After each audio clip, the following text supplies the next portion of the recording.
So we've looked at a few things. The first thing was to plan, that we need to plan. If you're going to play to win, you got to have a plan. Okay, so have a plan. The second thing we talked about is that it's personal. I can't decide for you. You can't decide for me. If you're going to play to win, it's a personal thing. Your parents don't get to decide it. Your kids don't get to decide it. Your spouse doesn't get to decide it. It's up to you.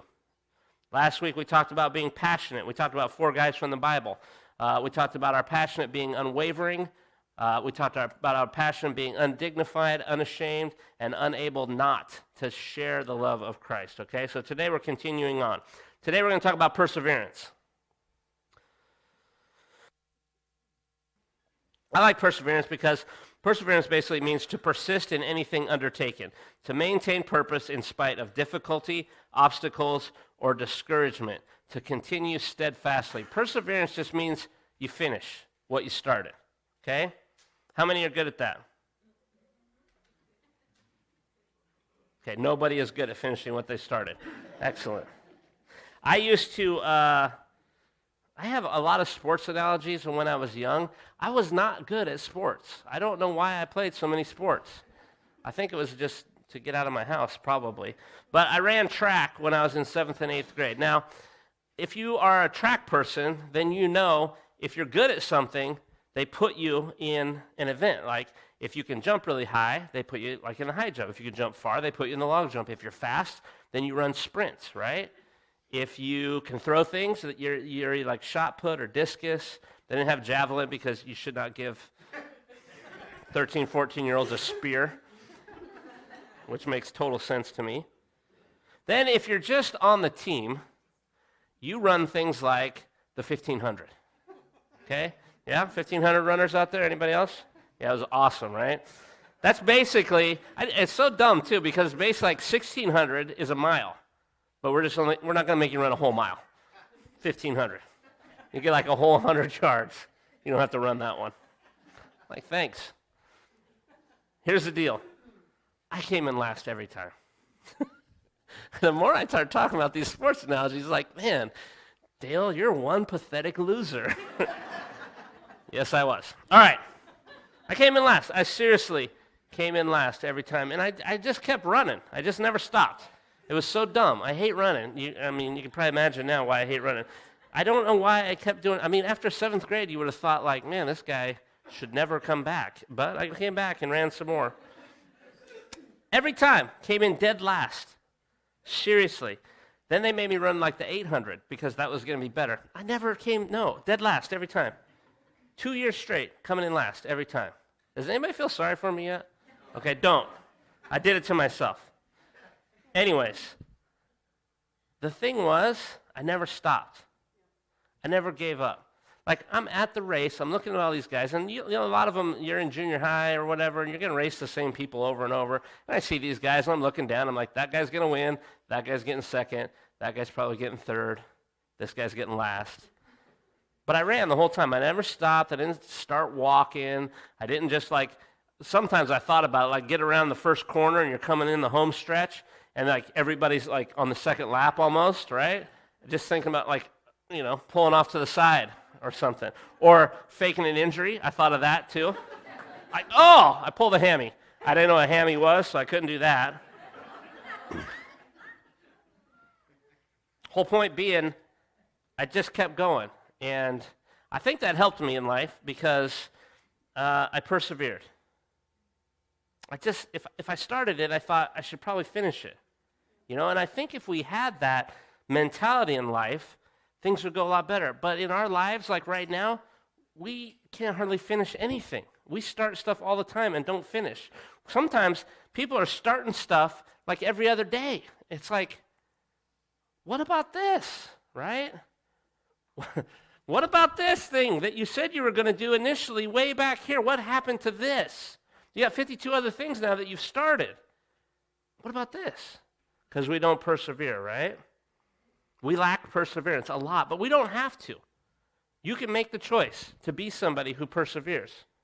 Because it's not like something that you're born with. Like you're either, I was born with perseverance. No, it's a choice. It's not a trait that you're born with. And here's the big one. You guys ready? Your circumstances don't have to dictate whether you persevere or not. Your circumstances do not have to dictate whether you persevere or not. You don't get to blame your circumstances on whether you persevere or not either. Do you know that? Well, I was going to finish the race, but I was in last, so that's just a circumstance, right? The definition of persevere is that we maintain purpose in spite of difficulty, in spite of obstacles, in spite of discouragement. Those are the three big ones that take us completely off course from persevering. To persevere is to choose to keep heading in the direction you have set out, no matter what tries to stop you. And when Paul says in here in Philippians chapter 3, I want to know Christ, he knows that there is no end to that journey. That he is choosing to know Christ today and for eternity. He's going to persevere in that. So, we're not going to talk about Paul today, though. We're going to talk about a guy who knew perseverance because we want to learn from him. So if you have your Bibles, flip way back to Genesis, chapter 37. Yeah, we're going old school today. Some people call it Old Testament. I call it old school because that's how I roll. All right. We're going to go through a large portion of Genesis, actually. I'm not going to read it all. I'm going to read parts of it. But I want you to see this guy's life because this guy was no joke. He maintained purpose in spite of difficulty, obstacles, or discouragement. He persevered over and over and over. And we're going to look at difficulties that he faced. We're going to look at obstacles that he faced. We're going to look at discouragement that he faced. And we're going to see how he walked through those towards his purpose and how we can do that as well. So Genesis 37 begins the account of Joseph. So if you don't know what's going on now, okay, basically there's this guy, Abraham. His name is Abram, but he's now Abraham. God called him, said, hey, I'm going to make you into a great nation. You're going to have all these people. You're going to, you're the man. You're the patriarch of my people. You're the main dude. Abraham has a bunch of kids, but he has a son named Isaac. Isaac is Isaac was the father of Jacob, and then Jacob has 12 sons, okay? You guys got that so far? Abraham was the father of Isaac. Isaac was the father of Jacob. Jacob had 12 sons. Got it? His youngest son is Joseph. Sometimes I say Jacob and Joseph, and I get the names mixed up. If I do that, how about some grace, all right? Okay. Jacob had 11 older brothers. He was the baby. Dad liked him best. No, Joseph. Joseph, see? I just did it. Joseph had 11 older brothers. He was the baby. His dad liked him best. All the brothers knew it. Anybody the baby? You know what's up, right? I got you. I was too. I know what's up. His dad even made him this fancy coat to wear, like super elaborate coat. So then Joseph has a couple dreams. And the first dream he has, he goes and tells his brother. Basically, all his brothers were bowing down to him, so then he went and told all his brothers, hey, I had this dream where you guys were all bowing down to me. That was a mistake. Then he had another dream where not only all his brothers, but his mom and dad were also bowing down to him. So then he went and told them all. Again, mistake. Some dreams you should just keep to yourself, right?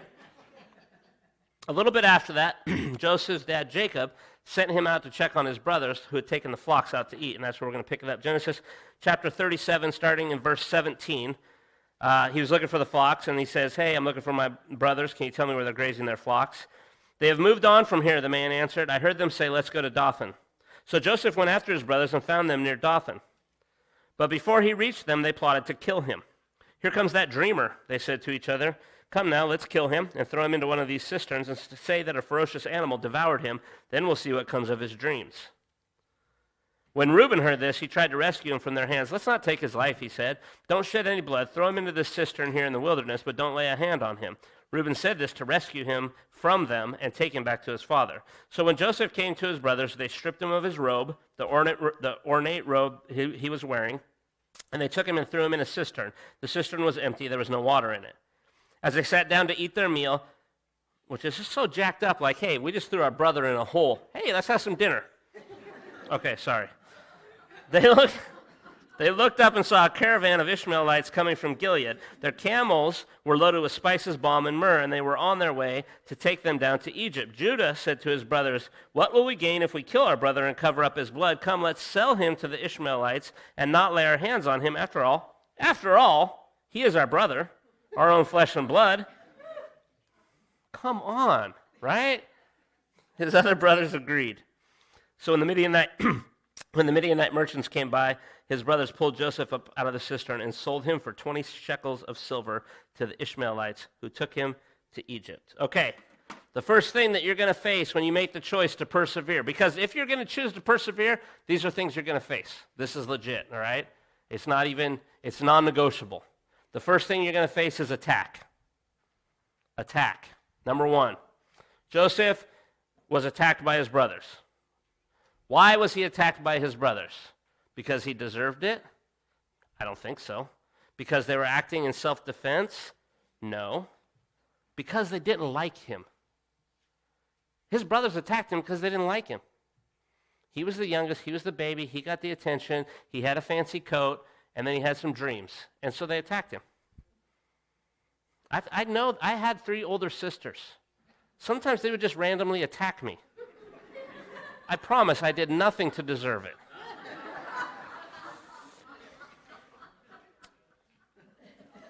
Here's the deal. When you make knowing Christ your purpose, and you choose, and you're like, I want to know Christ, and I'm going to persevere in this, you will come under attack.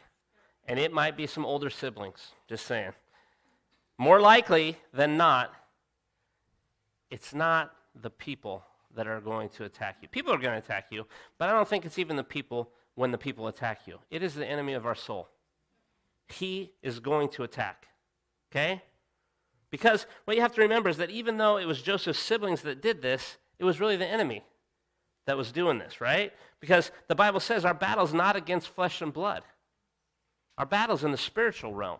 So even if people are the attack that's coming, that's not what's going on. There's something deeper there, right? And while it might seem like people that are attacking, and sometimes they are, there's something bigger going on here just than some jealous brothers. There is the enemy trying to take things off course, and we need to understand this more and more because we have this tendency to get so mad at people when it could be something way more ominous than somebody just being a jerk. Now, am I saying blame everything on the devil? No, that's not what I'm saying, not necessarily. What I'm saying is that we have more and more and more. We come to this place where we're battling against only the things that we see, and it's not doing any good. It really isn't. Because when you come under attack and you just blame people, then pretty soon that's all you're going to be doing the rest of your life is blaming people. And it's all going to be people's fault.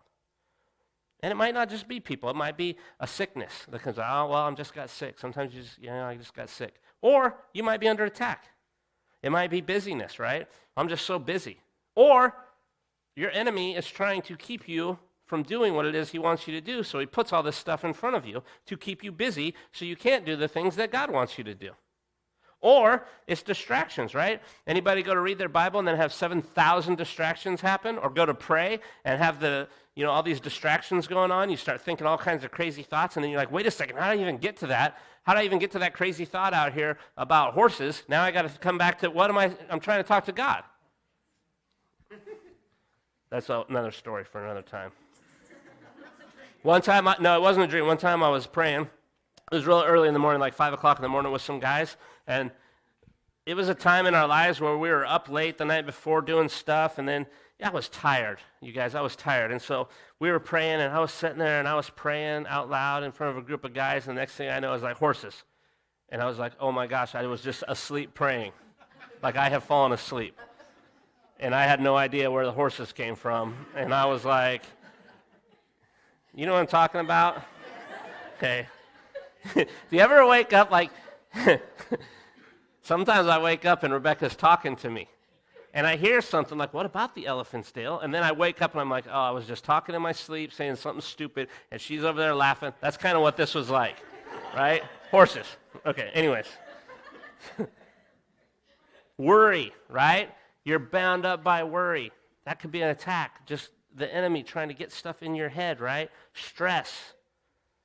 Just stupid stuff causes attacks. And these attacks can be far more significant than what we realize in the moment if we're not careful. And I'm telling you this right now because sometimes you're like, oh, I'll know if I'm under, I'll know if there's an intent. No, you won't. No, you won't. It'll throw you off, and then you'll be like, man, I totally missed that. You could be preparing for this lesson, talking about attacks, and then realize that the church heater's not working, so then you freak out and lose your mind for a little while. And then you're a jerk to somebody on the phone. And then you have to go back and apologize because you totally blew the whole thing off, and then go, oh, like half hour later go, oh my gosh, that was totally attack, and I didn't even see it. Even though I'm talking about attacks. Not like that actually happened this morning, but it could have, right? That's what we sometimes do. Things happen. We just try to hope they'll go away and everything will just forget about them. But in actuality, it's just this attack. And there's more people involved. And the attack's not just on one person. It's on a whole bunch of people, right? These are all tools that the enemy will try to get you off course and cause you to be distracted, will try to cause division, will try to cause you to lose sight of what you're really focused on, will try to cause you to not persevere through what it is that God's put before you. But when we play to win, we just know at the front end, we're going to have to persevere through attacks. That's just part of life. When you make the choice, when you say, I want to know Christ, and you're choosing to persevere, you're going to get attacked. All right. So after this, Joseph sold into slavery by his brothers for 20 pieces of silver. The people who bought him then subsequently sell him to this dude named Potiphar, okay? Joseph finds favor because God's good to him, and he finds favor. And Joseph becomes the head of Potiphar's household. So basically, Potiphar is this guy, he's kind of wealthy, he's got a bunch of servants and stuff, and then Joseph is like second in charge, right? So he's in charge of this whole, so he's like number one slave. I guess that's, a good thing in some sense. So he's in charge. And we're going to pick it up in Genesis 39. And here's what's going on. Potiphar's wife thinks Joseph is smoking hot, right? I'm telling you that. It's not in the Bible in that exact translation, but that's what's going on, okay? And she tries to hook up with him, like repeatedly trying to get with Joseph. And Joseph's like, no way, lady. Potiphar trusts me. He's trusted me with his entire household. The only thing that he doesn't trust me, hasn't basically given me charge over is you, and I'm not going to break his trust. That's just not going to happen. But she keeps after him. And then one day this happens. Genesis chapter 39, starting in verse 11. One day he went into the house to attend to his duties, and none of the household servants was inside. She, being Potiphar's wife, caught him by his cloak and said, come to bed with me. But he left his cloak in her hand and ran out of the house. There's a whole nother lesson here about getting away from the sin in your life right there. Ran out of the house. Didn't even get his coat. He just took off. When she saw that he had left his cloak in her hand and had run out of the house, she called her household servants. Look, she said to them, this Hebrew has been brought to us to make sport of us. He came in here to sleep with me, but I screamed. When he heard me scream for help, he left his cloak beside me and ran out of the house. She kept his cloak beside her until his master came home. Then she told him this story. That Hebrew slave you brought us came to me to make sport of me, but as soon as I screamed for help, he left his cloak beside me and ran out of the house. When his master heard the story, his wife told him, saying, this is how your slave treated me. He burned with anger. Joseph's master took him and put him in prison, the place where the king's prisoners were confined. Okay? The second thing you're going to face when you make the choice to persevere is accusation. People are going to accuse you. Now, like attack, some of this is going to be people just being jerks. And that's fine, because people are going to accuse you of stuff. Some of it's going to be the enemy coming against you through people and accusing you of stuff. It's going to happen. But I'm going to tell you right now, the majority of the accusations that most of us are going to face in our lives are going to come from right here, in our own head. We got a lot of negative stuff going on up here a lot of the time. And just like the accusations of Potiphar's wife, they're not always true. Okay? We have negative thoughts in our mind. We have stuff that was said to us when we were young, or stuff that was said to us earlier today that put negative thoughts in our mind. having the negative thoughts, that's part of our reality because we live in this fallen world. But that's really only part of the problem when it comes to the accusations, because the biggest part of the problem is how we deal with those accusations, those negative thoughts that are basically accusing us. There are things that we do that don't tend to make things better when we receive accusation, okay? Maybe we try to blame them. I think that I am this way because when I was a kid, these bad things happened to me, and that's why I'm this way. Here's the deal. I think bad things happen to a lot of kids. If we're all honest with ourselves, I think we could all figure out bad things that probably happened to us at one time or another in our lives. But if we're going to blame the way we act now or the way we feel about ourselves now just on the past thing, I'm not saying it didn't happen.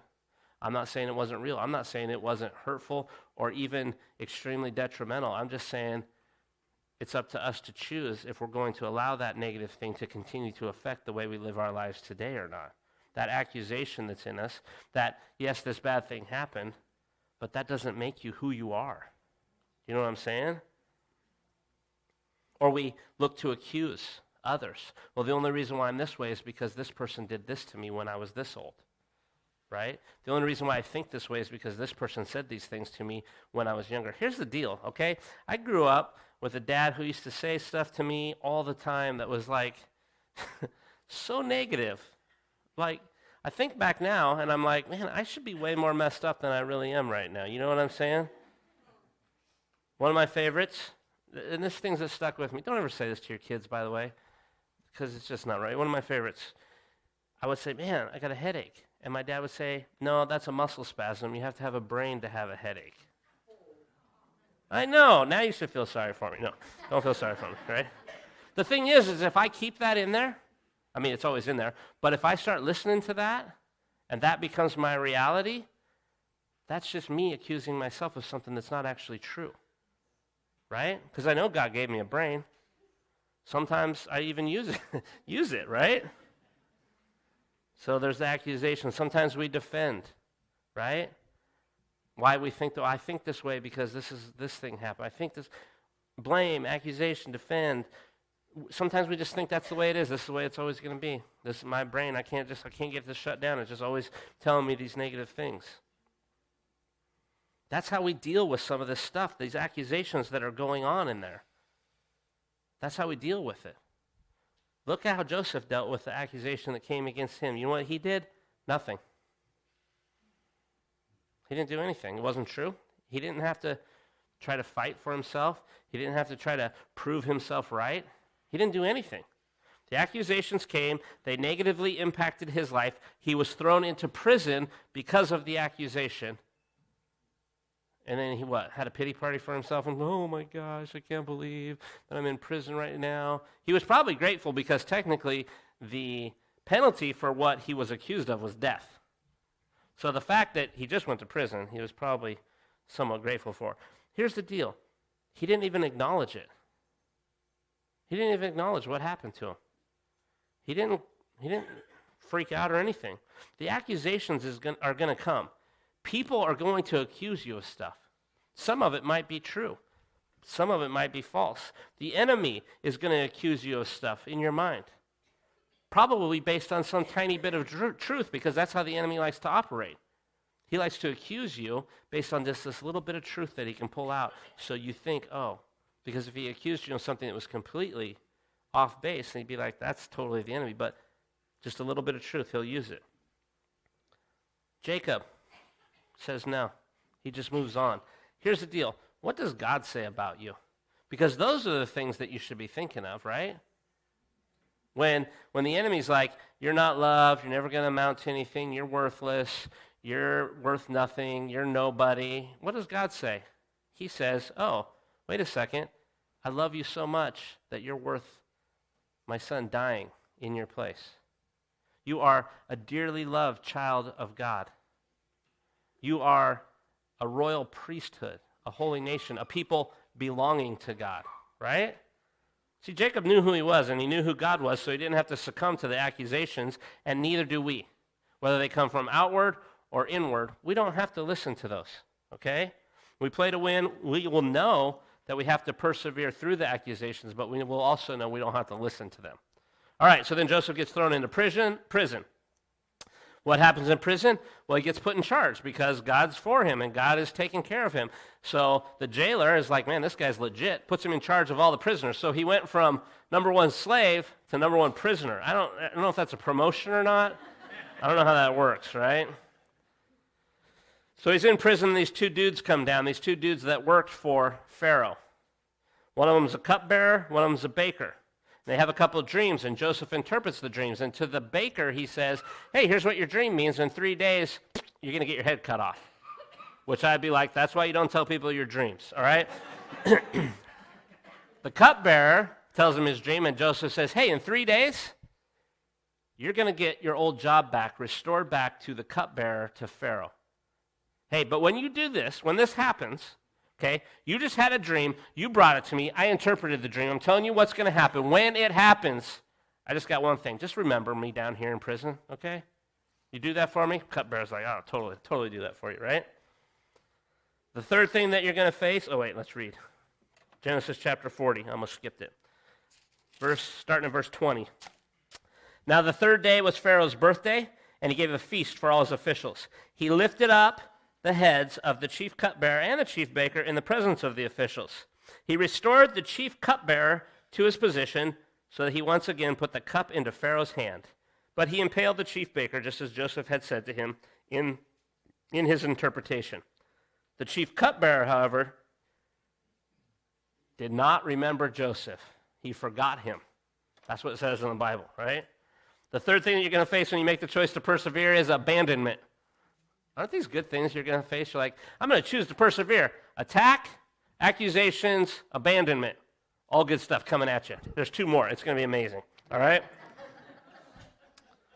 People are not always going to be there for you. They will leave you, and they will forget about you.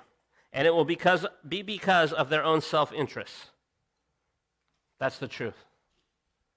That's the truth. And I'm sorry that I have to be the one to break it to you.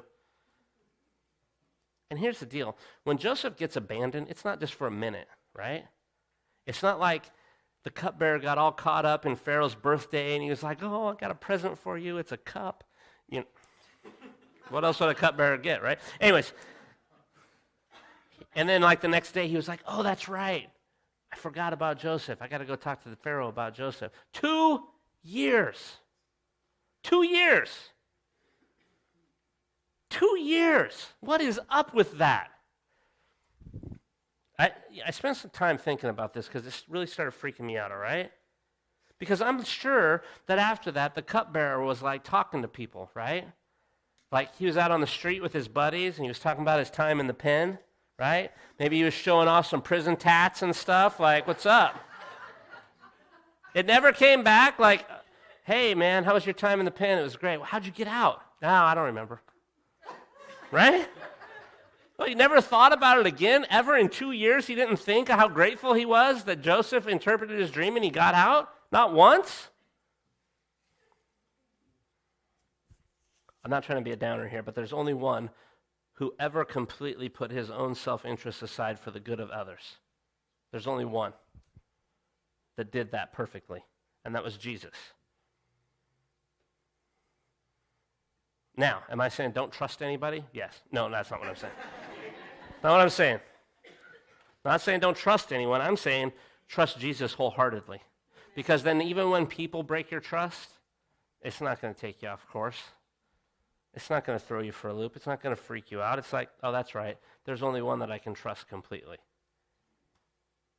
Because when he says he'll never leave us or forsake us, meaning when he says I'm never going to abandon you, he's never going to abandon you. I know, isn't that good news? No matter how many bad things you do, no matter how much sin you commit, no matter what, he chooses to be there for us. He will never abandon you. He will never leave us. He will never forsake us. But as we head towards knowing him, there's going to be people that abandon you. It's the way it is, and I'm sorry. And it's not always intentional, right? I would like to think, although it's very hard for me, I would like to think that maybe the cupbearer just forgot about Joseph repeatedly for 2 years straight. I would like to think that.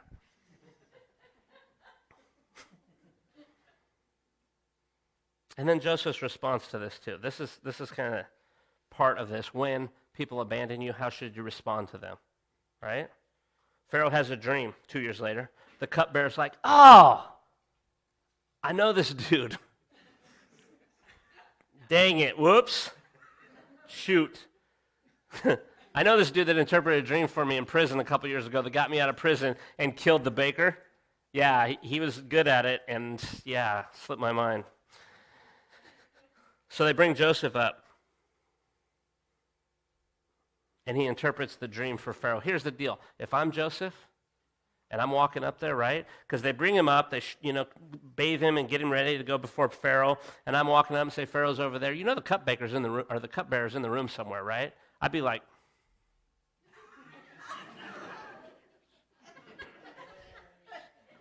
2 years, man. 2 years. Can I just talk to the cupbearer for a minute before I come up before Pharaoh? Because me and him, we got some stuff to discuss. Just for a minute.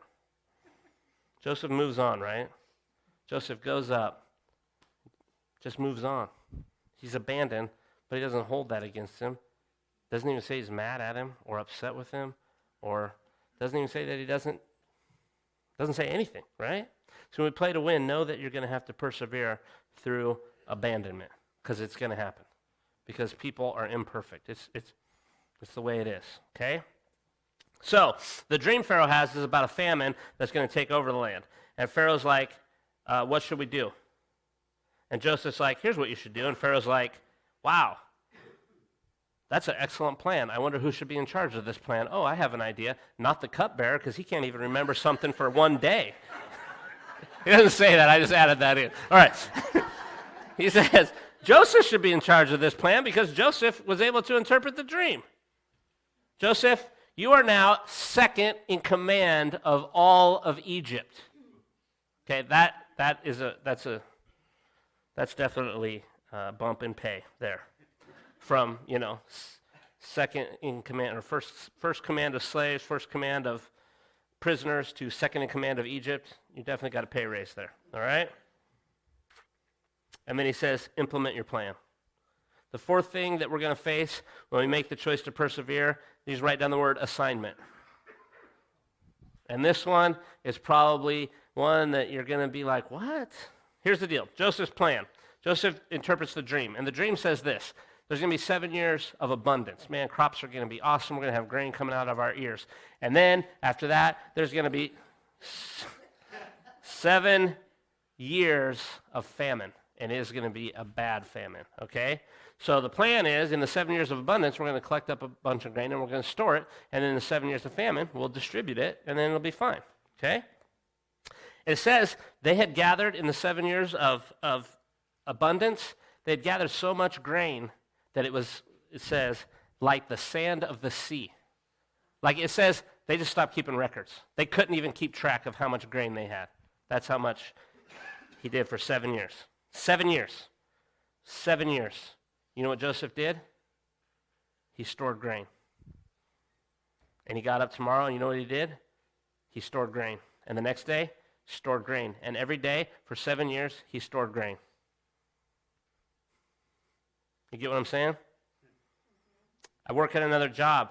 Part of my job is to file paperwork. You know what I do every day? I file papers. Tomorrow's a holiday, so I'm not going in tomorrow. Tuesday when I go in, you know what I'm going to do? I'm going to file some papers. And then Wednesday? Yeah, exactly. Good job. File papers. Well, get the prize over here. Filing papers. I'm going to file papers because that's what I do every day, right? If you're a landscaper, what are you going to do tomorrow? You're going to mow a lawn or weed eat. I mean, it's going to be the same thing, though. You're going to take care of some landscaping. If you're a mom, what are you going to do? Everything. Right? Seriously, if you're a kid, what are you going to do? Go to school. We all have an assignment. And some of you guys might, my job is great, or I'm retired, I can do whatever I want. You're going to do the same thing you always do. I'm going to do something different tomorrow just to prove you wrong. Yeah, go for it. Follow God with perseverance, especially in the mundane. Because we read the Bible and we get like the highlight reel of these people's lives. But there's a whole lot of stuff that we don't see, the mundane, the day-to-day, the 7 years of Joseph counting grain to the point that he was like, you know what, I'm not even going to count it anymore, and I'm just going to say I couldn't count because it was so much. I don't think he really did that. But you know what I'm saying? Do you think Joseph complained like he was bummed out? Like, oh, man, I can't believe I got to count grain again tomorrow. He's like, well, it was better than counting slaves or prisoners, so I'm going to go ahead and count the grain. See, God gives us each assignments, and whatever they are, that's what he wants us to do, so we should do them. Whatever God gives us, that's what we should do, right? And we should do them excellently, and we should do them without complaining, and we should do them for him, wholeheartedly, right? And you might be like, well, you don't know my boss, Dale. And if it's Billy, Michael, Seth, or Mindy, or Rebecca, I'm going to be mad about that. But you don't know my boss, because I do know him. Listen to this in Colossians 3:23. Whatever you do, work at it with all your heart, as working for the Lord, not for human masters. Work at it with all your heart as you're doing it for God. It doesn't matter who your boss is. Your boss could be the biggest, fattest jerk in the world. It doesn't matter. Work at it with all your heart as if working for the Lord. Because that's ultimately who we're working for. That's who gives the assignment. Okay? So then, after that, 7 years goes by, the famine comes, and Joseph's job changes. You know what he does then? He distributes the food. And then tomorrow, he distributes food. And then for 7 years, he is distributing food. That's it. That's his job. Same thing applies. Do it for God. It doesn't matter who your boss is. You know who Joseph's boss was? Pharaoh. You know who Pharaoh was? King of Egypt. Do you know how much he loved God? 0. Because he didn't know God. Because he was an Egyptian. So he had his own set of gods. It doesn't matter. You're like, well, I don't work for a Christian company. I don't work for... It doesn't matter who you work for. You work for God. Keep that in your mind. That's who you work for. If you own your own company, you still work for God. So do it excellently. When we play to win, know that you'll have to persevere through the assignment that God gives you. And no matter what that assignment is, that's what he's called you to right now, so do it excellently, all right? So the famine's crazy, okay? The 7 years of famine is out of control, and it's all over the land, and people are coming from everywhere to get food from Egypt because they're like, whoa, they got some food up in that joint, right? So pretty soon, Joseph's brothers come to get food from Joseph. But they don't recognize Joseph, right? And he does a bunch of stuff with them, and you can read about it, but Genesis chapters 42 to 45, I'm not going to go through all that. And he doesn't give away who it is, but then Joseph finally reveals himself. And in Genesis chapter 45, I want you to read this. I want you to listen to this. Then Joseph could no longer control himself before all his attendants, and he cried out, have everyone leave my presence. So there was no one with Joseph when he made himself known to his brothers, and he wept so loudly that the Egyptians heard him, and Pharaoh's household heard about it. Joseph said to his brothers, I am Joseph, and you guys are dead. No, sorry. That's what I would have said. Joseph said to his brothers, I am Joseph. Is my father still living? But his brothers were not able to answer him because they were terrified at his presence. Then Joseph said to his brothers, come close to me. And when they had done so, he said, I am your brother Joseph, the one you sold into Egypt. And now do not be distressed, and do not be angry with yourselves for selling me here, because it was to save lives that God sent me ahead of you. For 2 years now there has been a famine in the land, and for the next 5 years there will be no plowing and reaping. But God sent me ahead of you to preserve for you a remnant on earth and to save your lives by a great deliverance. So then, it was not you who sent me here, but God. He made me father to Pharaoh, lord of his entire household, and ruler of all Egypt. Now hurry back to my father and say to him, this is what your son Joseph says. God has made me lord of all Egypt. Come down to me. Don't delay. The fifth thing that you're going to face when you make the choice to persevere is this. You're going to have to choose to absolve. Absolve means to free from guilt or blame or consequences. To set free or release. Basically, it's about forgiveness. See, when we choose to persevere, when we say, I want to know Christ and I'm going to live the rest of my life desiring to know Christ, there is no way you're doing that without forgiveness. There is no way you're doing that without you making the choice to absolve people, to free people from the guilt.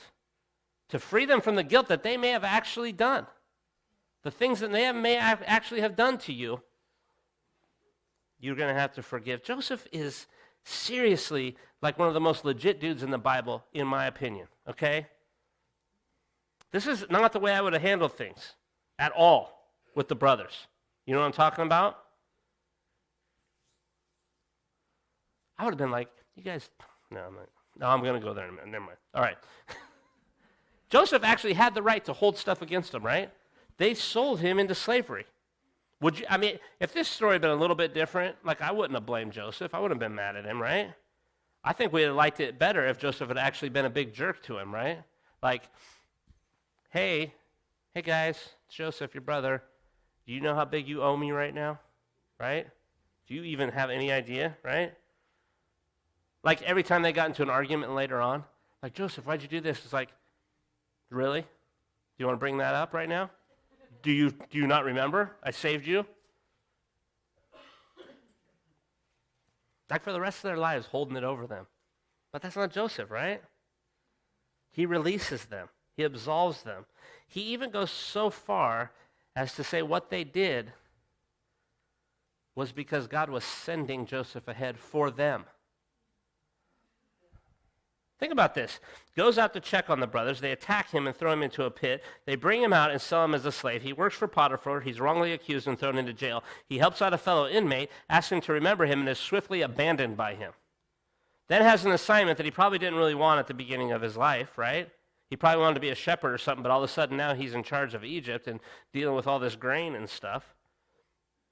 Then the brothers come who started all this, and instead of blaming and accusing and punishing and belittling and everything else that we might think would have been justified, he absolves them. He's actually almost to the place of thanking them. I mean, really, that's almost the heart behind it, like, I'm so glad that you sold me into slavery. I'm so glad that I was working at this guy's house, and then I got falsely accused and thrown into prison. I'm so glad that all this happened, that God did all this so that I could be here to save you right now. And really, I mean, the whole time, he's like, do you see what God did? Do you see what God did? Do you see what God did? He doesn't blame the brothers at all. And even in that, it's almost like he's not blaming God. He's just showing that God's in charge. Even your actions, brothers, even your crazy actions that you thought you were going to get away with and thought was going to be all good, and the horrible thing and how you made my dad feel in all this, none of that matters, because what really matters is that God did this so that I could save people. God did this so I could save my family. See, when you play to win, you know that you're going to have to persevere. And persevere is always going to include absolving people from debt that they owe, from guilt that they owe, from blame. Again, Joseph's brothers did these things. Joseph's not saying you didn't do them. Joseph's brothers did these things, and Joseph isn't like you didn't do them. Joseph's like, God took care of this. God did this because he has a bigger plan, and I trust in him. And Joseph is an excellent example because perseverance is not a one-time event, right?